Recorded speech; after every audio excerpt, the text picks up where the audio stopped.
C'est un lieu d'histoire dans un état désastreux. Il faut maintenant réparer les dégâts. C'est très mauvais parce que nous ne nous serions jamais attendus à ça. C'est dans une ville à genoux que les habitants pataugent à nouveau dans l'eau.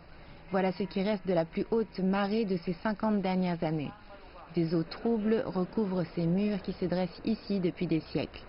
Les habitants de la région se demandent ce qu'il faudra encore endurer avant que cette ville ne soit pas seulement endommagée, mais qu'elle ne disparaisse.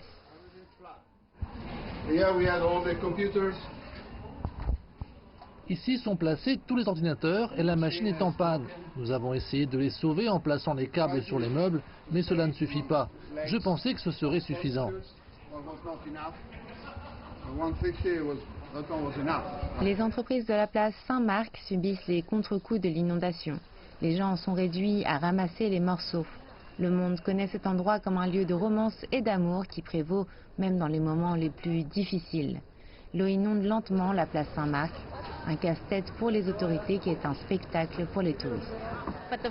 Les inondations n'ont pas entaché notre visite.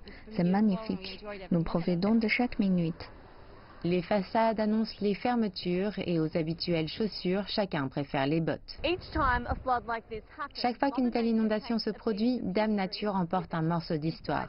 À l'intérieur de cette cathédrale, des milliers de mosaïques précieuses. Elles sont maintenant à l'état de ruine. On déplore plusieurs millions de dollars de dégâts, des dommages qui ne pourront être restaurés. À l'heure actuelle, il ne s'agit pas uniquement de la centaine d'îles situées dans une lagune au large des côtes italiennes, mais d'un appel à l'action mondiale. Le maire rejette la faute sur le changement climatique. Quant aux habitants, ils demandent que quelque chose soit fait. Le reste du monde, lui, observe en espérant que cela n'arrivera plus. Alors Venise peut-elle survivre à la tempête? En attendant de pouvoir répondre, cette ville est sous l'eau et les autorités sont sous pression.